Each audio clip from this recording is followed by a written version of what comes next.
الإسلام ديني ومحمدا رسول الله ويقين. بسم الله الرحمن الرحيم.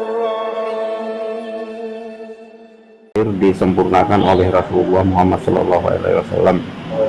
Nah, pengakuan-pengakuan dari semua nabi dari awal ini semuanya itu hanya mengajarkan tentang syariat atau tauhid yang mengacu kepada beriman kepada Allah yang satu. Terus kemudian mulai dari Nabi Ibrahim ya, itu penjelasannya mulai ini bang, logika semua bang. Kalau kita ngelihat versinya Nabi Ibrahim itu kan ketika dia menghancurkan beberapa patung ayahnya, itu kalau di versi Islam itu ditinggallah satu patung. Terus kemudian orang-orang masuk menanyakan siapakah yang menghancurkan patung ini. Terus Nabi Ibrahim mengatakan, silahkan Anda bertanya sama patung yang besar itu. Kemudian umatnya mengatakan, bagaimana kami bisa bertanya kepada ini sementara dia nggak bisa berbicara? Itu pakai logika.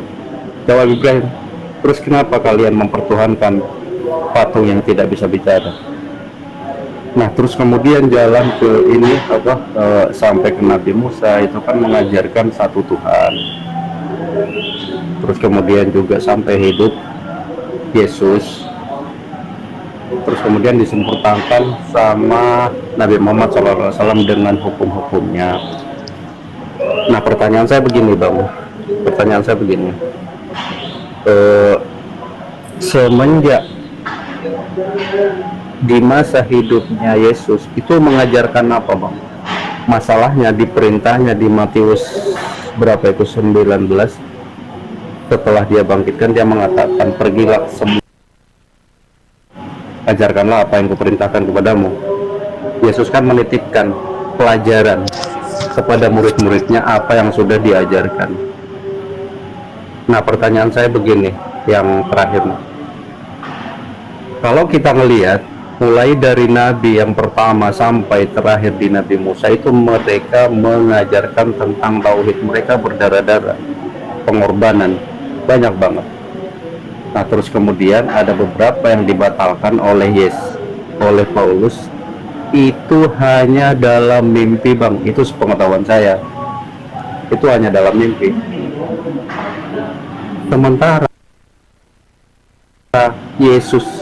Sementara Paulus itu kan sebelumnya ceritanya membunuh orang, terus kemudian tobat.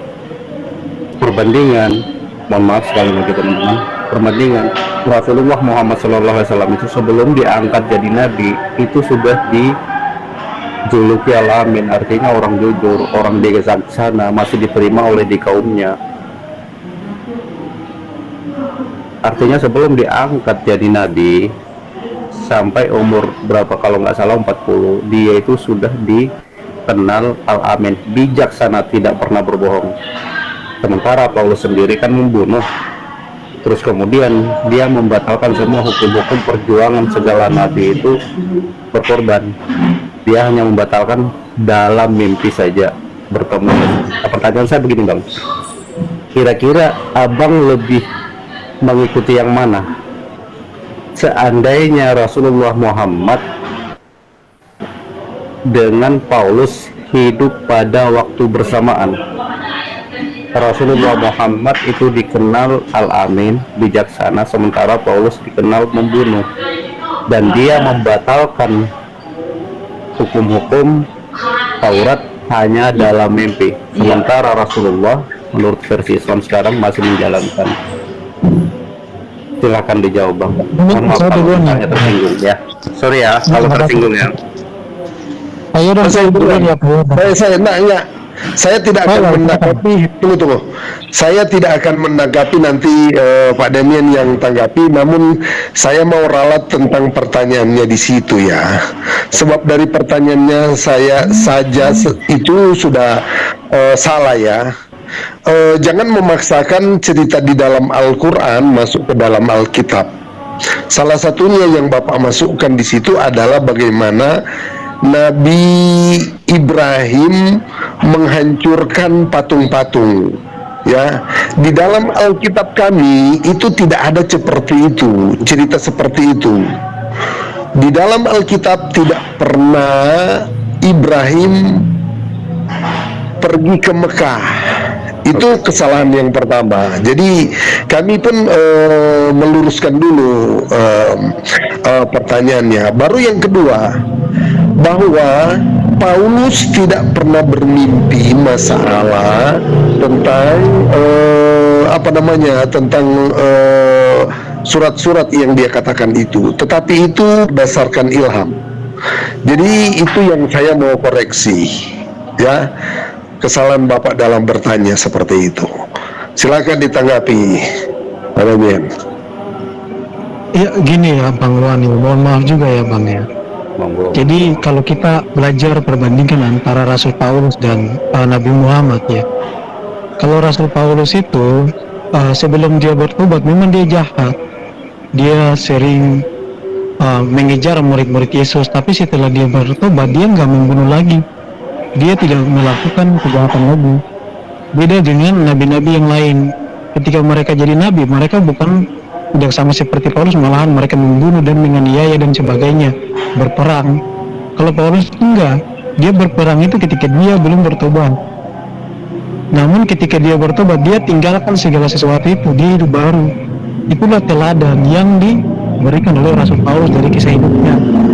Dan kemudian kalau sebenarnya gini Bang, kalau dibilang Rasul Paulus itu membatalkan hukum Taurat, sebenarnya enggak. Kenapa? Karena Rasul Paulus itu dia menjelaskan Taurat sesuai dengan yang Musa jelaskan. Misalkan ya, orang Islam selalu mengatakan kenapa sih orang Kristen gak sunat sedangkan Yesus sunat, kalau kita mengajarkan sunat.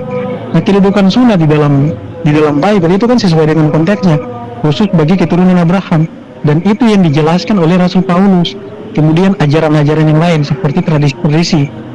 Nah, Rasul Paulus menjelaskan kalau orang goyim yang tidak mempunyai hukum Taurat, kemudian mereka menjalankan hukum Taurat, mereka itu menjadikan Taurat bagi diri mereka sendiri. Kenapa? Karena dalam Ulangan 33 ayat 4, hukum Taurat itu dia milik jemaat Yakub, bukan milik bangsa lain. Kalau kita bangsa lain mengikuti hukum Taurat, kita melanggar Taurat. Makanya di Kisah Para Rasul 15 itu ada konsili tahun 50. Para rasul mereka berkumpul dan berunding kan masalah tentang hukum Yahudi. Nah, di mana mereka itu orang goyim atau non Yahudi tidak diperbolehkan untuk mengikuti hukum Taurat. Jadi tidak ada sama sekali Paulus itu menjelaskan pembatalan hukum Taurat. Yang dia jelaskan adalah pembatalan hukum kutubnya. Jadi kutubnya yang dibatalkan, bukan hukumnya. Kadang-kadang tuh orang-orang salah paham tentang penjelasan itu gitu loh. Yang dibatalkan kutub mereka bilang hukum, itu salah gitu loh. Nah kemudian kalau misalkan di dalam Islam itu seperti Bang Wan yang tadi udah bilang kan, bahwasanya semua nabi itu mengajarkan tauhid kan, menyembah Allah. Nah ini juga kami luruskan ya, bahwasanya para nabi itu nggak pernah menyembah Allah gitu loh. Yang ditauhidkan, yang diesakan itu Adonai gitu, yang diyakini oleh orang Yahudi dan Kristen. Dan Tuhan itu WH ini Adonai.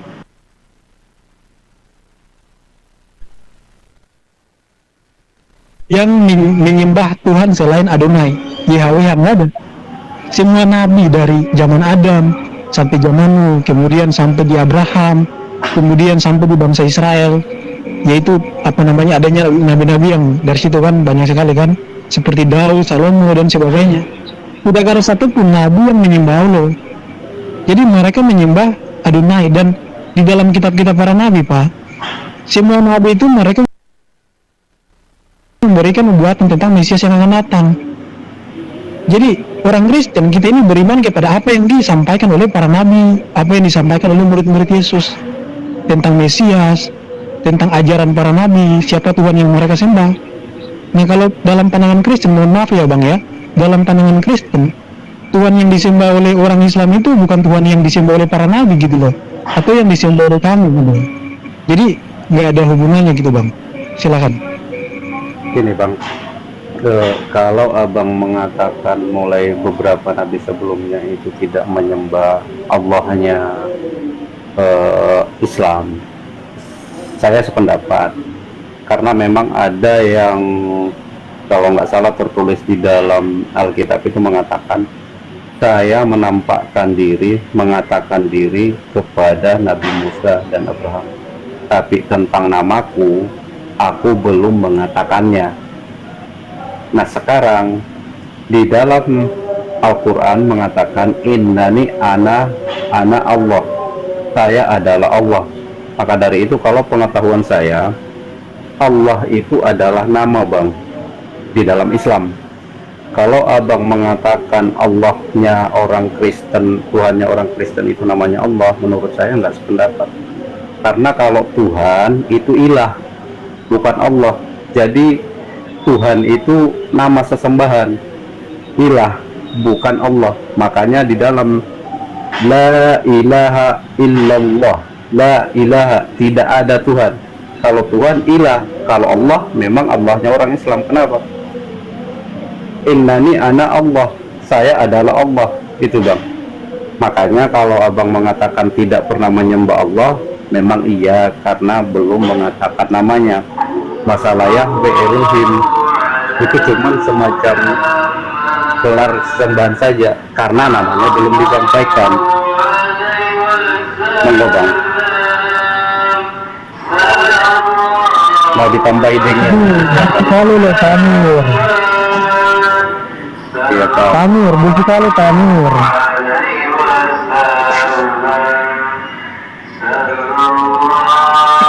Ikut selawatan aja Bang Dimian. Ayo.